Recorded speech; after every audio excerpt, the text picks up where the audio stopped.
So ang mga biktima po nito, yung mga pro-China, kaya sila naging pro-China bigla. Nadali po. Sabi ko nga gapon, nadamay pati si Super Ate. At ang puno natural si Maudigs. Kaya kung ano yung propaganda ng China, yun ang pinapalaganap nila. Nandun na naman po sa Hong Kong, may mga nabiktima na naman ng mga OFWs doon.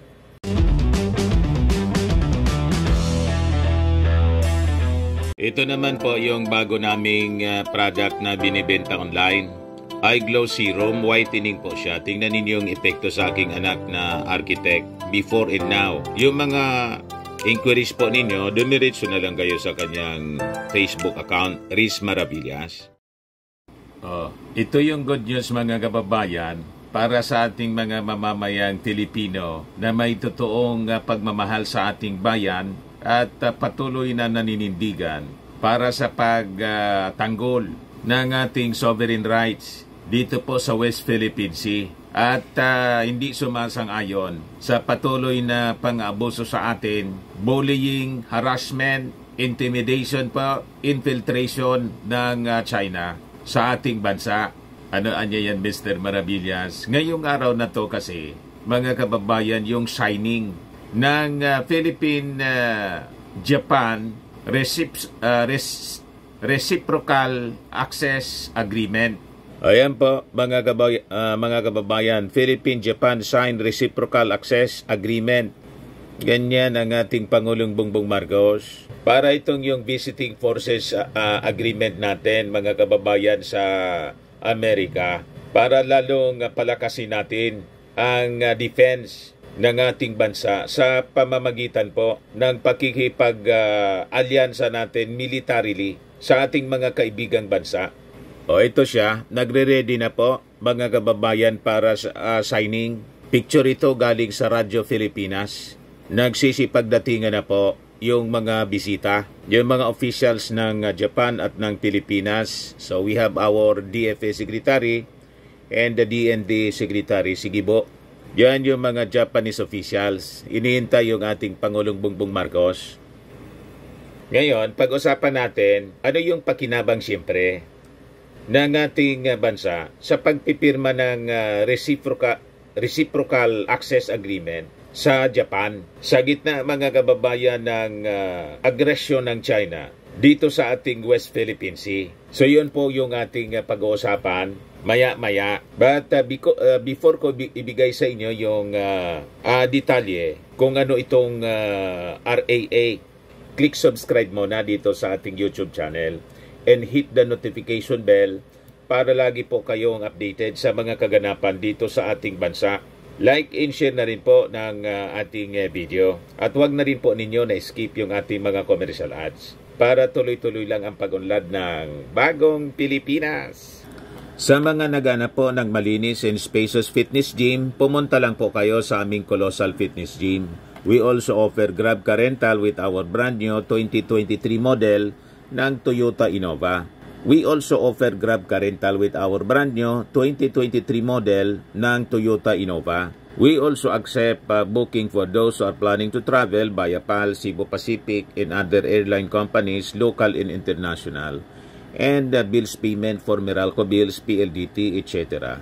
Ang Colossal Fitness Gym is located at 3rd floor Security Bank Building, Lanco Business Park, Legazpi City, Albay. For inquiries, look for Jilon Maravillas, contact number 0966-802-0949. Yan po yung aming Innova. Lagi na pong matao sa amin.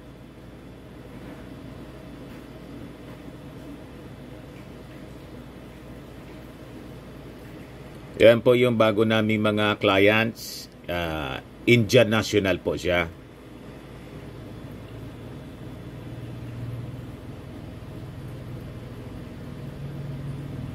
Ito naman mga British tourist, mga kababayan, na set up na rin po yung aming mga brand new gym equipment.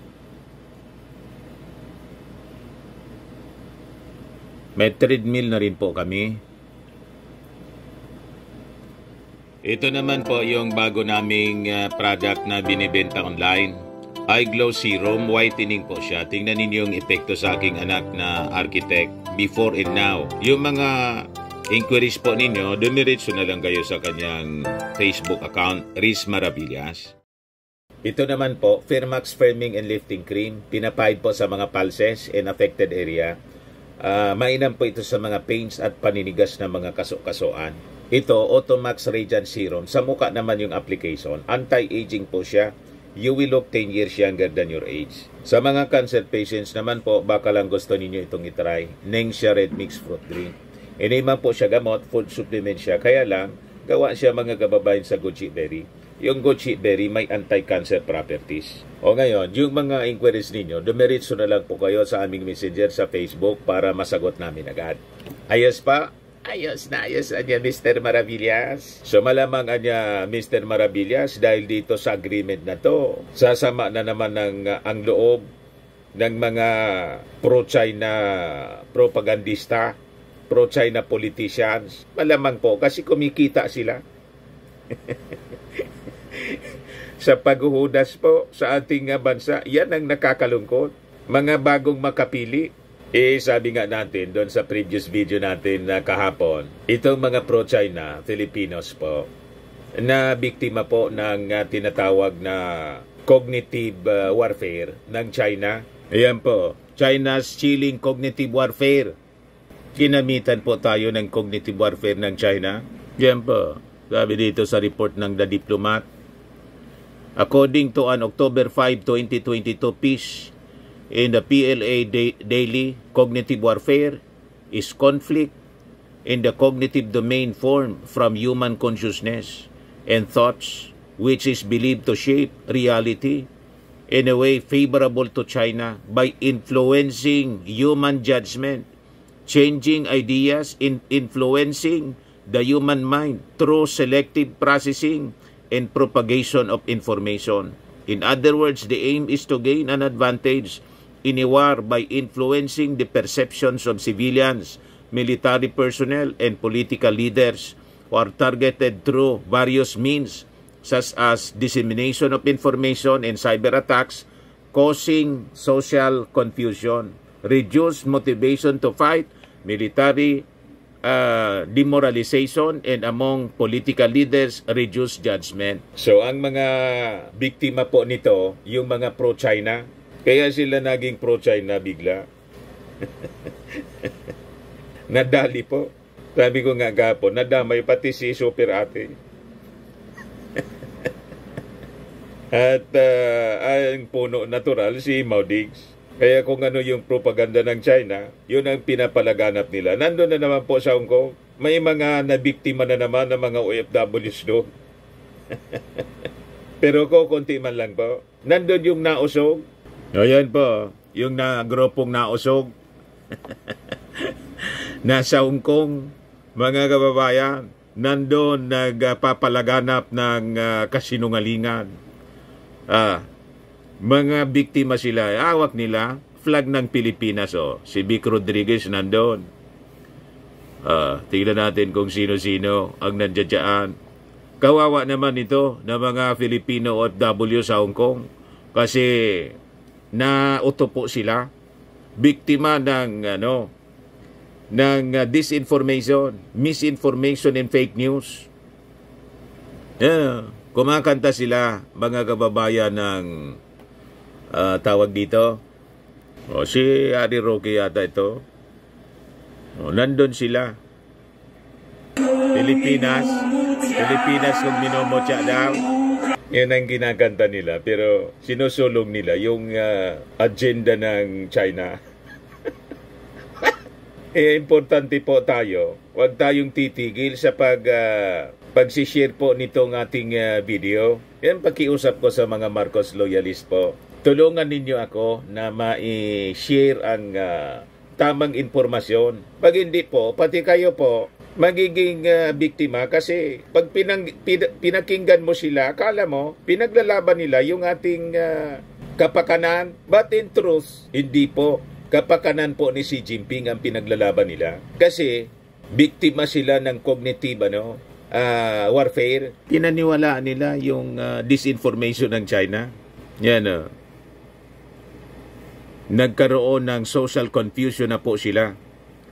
Cognitive warfare such as propaganda using radio broadcast and deception through the dissemination of disinformation is hardly a recent phenomenon, but the PLA's focus on it follows the development in technology that greatly enhance its effectiveness. The first development was the global expansion of the internet and the rapid spread of social media. The latter in particular has made it possible to instantly distribute large volumes of tampered or biased information among a very large number of targets, creating the infrastructure for effective cognitive warfare. Sabi diyan, China is focusing on developing degenerative AI and BMI technologies and will continue to work towards its ultimate goal of winning without fighting by improving its ability to control human cognition. Tama po yung mga sinasabi natin. Ang philosophy nila mga kababayan, manalo sila sa laban na walang gira, cognitive warfare lang, propaganda. Kaya ang ginagamit nila, intimidation, pananakot po. Gigirahin anya namin kayo. Maubos anya kayo. Wala niya kayong laban sa amin. Kaya nandyan yung monster ship sa Skoda Shoal to intimidate us. Pag tayo pong pasisindak, kasi po ang strategy nila, winning without fighting. Pag nagpasindak tayo, talo na. Talo na agad. Effective yung cognitive warfare nila. Naging effective po kay Mao Diggs. Imagine, ang tawag nila sa kanilang sarili, maisog. Pero nang sindakin po ng China ni Xi Jinping, biglang tiklop ng kanilang, biglang tumiklop. Tumiklop agad po. At gusto pa tayong idamay. Nag-iikot sila. Buong mundo sila nag-iikot para lasunin yung isipan ng ating mga mamamayan. Sabi diyan, societies most vulnerable to cognitive warfare are those that are free and open. Tulad natin po, free and open. Ayan China's plans to deploy cognitive warfare techniques not only in times of war but also in peacetime. Democracies must remain vigilant against attempts to promote social division and destabilize politics, developing systems and technologies to counter any such attacks. Divide and conquer po, kaya pinag-ati-ati po tayo, pinag-away-away. Matagal na nilang ginagawa ito. Panahon pa, sabi ko, ng tatay ng ating Pangulong Bongbong. Nagtanim sila ng mga ideologies, nilason yung isipan ng ating mga mamamayan, biniktima yung mga medyo mahina yung isip sa mga rural po. Kaya po pumutok yung rebellion. Nakita ninyo? Pinunduhan po nila. And until today, yan po ang problema natin. So going back dito sa ating topic, so maganda ito na pipirmahan po na Philippine-Japan Reciprocal Access Agreement. So ang pupunta dito po si Japanese Foreign Minister Kamikawa Yoko and Defense Minister Kihara Minoru at magko-courtesy call sila sa ating Pangulong Bongbong. And the President will witness the signing of the Philippine-Japan Reciprocal Access Agreement. So ito yung ayaw na ayaw ng China kasi lumalakas po yung ating defense para sa ating territory na gusto nilang kamkamin. Kaya siguradong magpapalabas na naman po ng manghang na salita yung China. So, ano po itong RAA na sinasabi? Sabi dyan, itong RAA o Reciprocal Access Agreement with Japan is close to but not exactly pareho ng Visiting Forces Agreement natin sa Amerika. Paliwanag po ni Armed Forces Chief General Romeo Browner, ito niya would allow Japan to come into the country para mag-conduct ng training and vice versa. So pwede din tayo na bumisita sa Japan because of this agreement. Will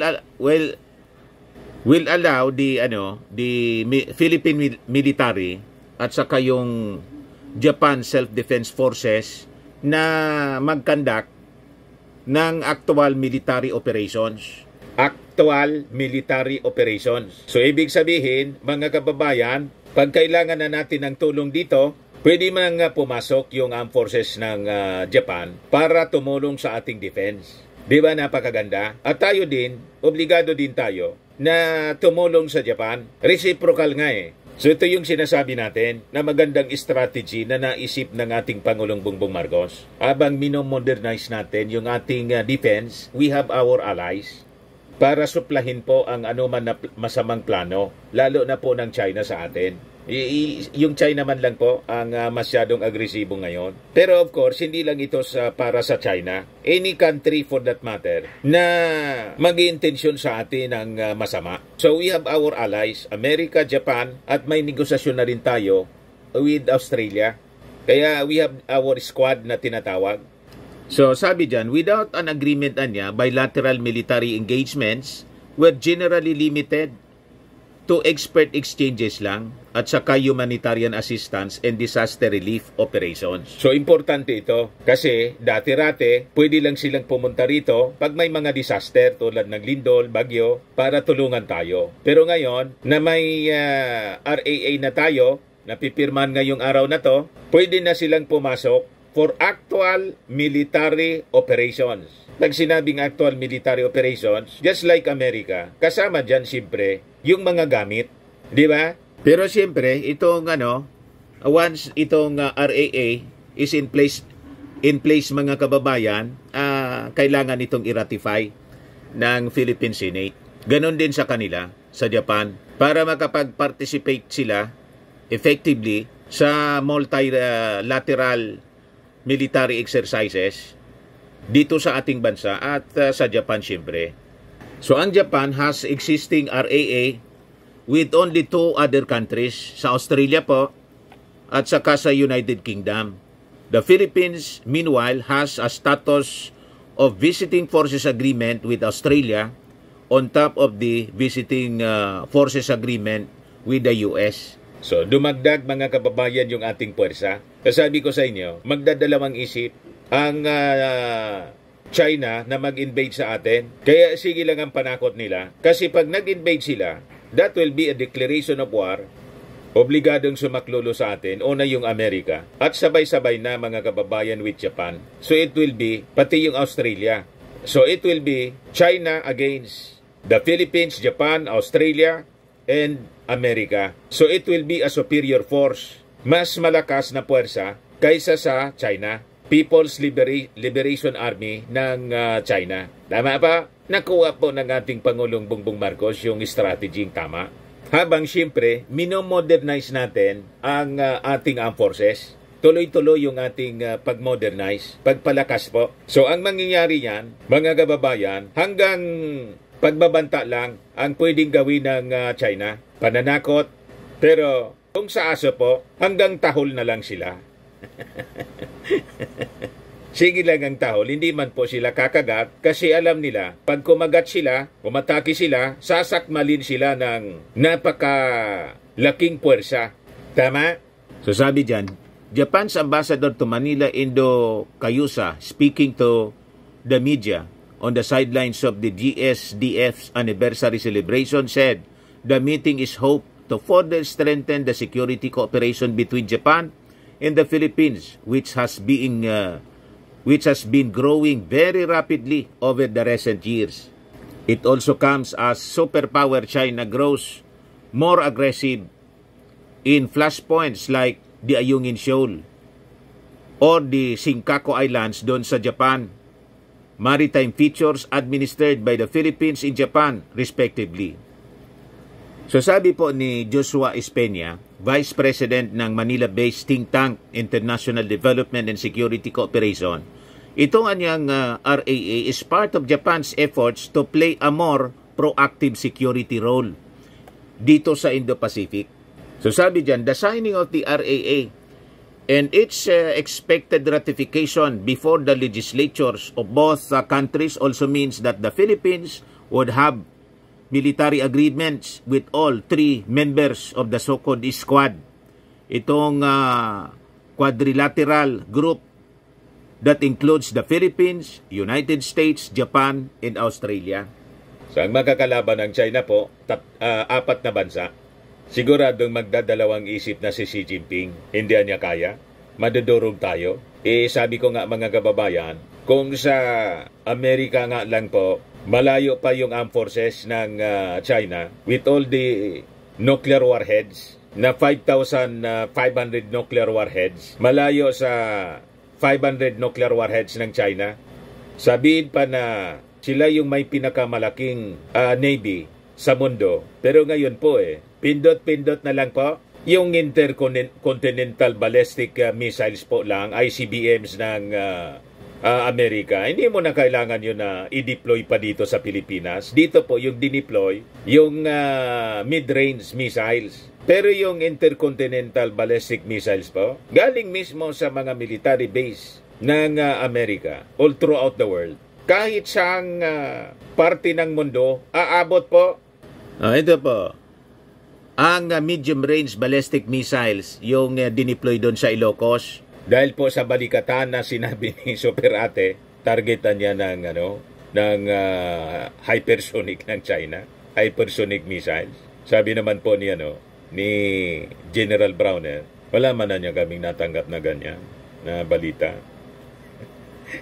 Hindi namin alam niya kung saan nakuha ni Senator Amy. Pero ito pong mga mid-range ballistic missiles, for defense man lang ito po. At sabi, pull out by September. Siyempre, hindi man nila sasabihin yung totoo. Kasi para sa balikatan naman lang po. After di balikatan, ipo-pull out daw. So, ang range niya mga kababayan, between 1,000 to 3,000 kilometers. Yan ang range. Tapos, ang sunod niyan, yung intermediate range ballistic missiles traveling between 3,000 to 5,500 kilometers. Mayroon yan yung Amerika. At yung ito, ang mas matindi, ang intercontinental ballistic missiles or ICBMs traveling more than 5,500 kilometers. Hindi na nila kailangan pang mag-deploy niyan dito. Kayang-kaya na. Galing sa mga existing military bases all throughout the country, all throughout the world pala, ng Amerika. Kayang-kayang umabot sa targets nila anywhere in the world. That includes yung China. Tama po? So gugustuhin ba yan, mga kababayan ni Xi Jinping? Hindi po. Kasi sabi nga po, mga kababayan ni dating Chief Justice, Senior Associate Justice, Antonio Carpio, walang matitirang Chinese. Pag binitawan mga kababayan ng Amerika yung kanilang mga nuclear warheads, wala na. Tapos ang lahing Chinese. Kung gusto nila na ganon, Armageddon na po yan. Kaya huwag kayo padadala po dito sa tinatawag na cognitive warfare ng China, na ang objective nila is to win the fight without firing a single shot. Pananakot lang at propaganda, yun ang kanila pong gagamitin. Kasi sa actual pong laban, hindi man po nila kaya. Yan ang style ng mga Chinese po. O ngayon, doon sa sinabi ni Super Ate, may sagot na doon si Browner. Sabi niya, a missile attack niya is a possibility. Ang isa pong pwede natin gawin is to harden our facilities. We protect our facilities from possible missile attacks. At sa interview po ng mainstream media, hindi na pinaliwanag ni Browner, pero it is existing niya. In other words, may existing facilities na ang ating bansa. Kaya lang, sabi ko nga, these are security matters na dapat hindi dinidiscuss publicly. So may deterrence na tayo, mga kababayan. Huwag kayong mag-alala. Kaya nga po relax ang ating armed forces. And possibly, yung statement ni Super Ate na target tayo, may 25 areas na targetan niya ng China. Yan ang plano, air, and ang plano yung hypersonic missile at nakatakda na yung 25 na target nila dito daw sa atin. Baka gusto lang mga kababayan na makakuha ng information kung gaano kanda ang ating forces, mga kababayan, in case ituloy-tuloy ng China yung aggression laban sa atin. Gustong sukatin siguro ang ating capability. Ngayon, with that statement galing kay Amy Marcos, ito yung naging statement ni Browner. Na ang pwede nating gawin is to harden our facilities. We protect our facilities from possible missile attacks. At sabi ni hindi lang naisulat diyan, napakinggan ko yung interview. Ayan po. Ayan. Philippine Armed Forces holds press conference on missile attack rumors, China harassment in West Philippine Sea. Sabi sa press ko ni Browner, these are existing. So, hindi lang niya diniscuss yung detalye, pero ito existing. So don't worry mga kababayan, ready na pala tayo, madaling sabi. Kaya yung armed forces natin, relax. At yung ating Pangulong Bongbong Marcos, kalmado lang mga kababayan. Although, sabi niya, be vigilant niya palagi. Lalo na sa issue ng West Philippine Sea. So alam na, mga kababayan. Ayos pa, ayan man lang. Ako po si Dante Maravillas. Bye-bye. God bless.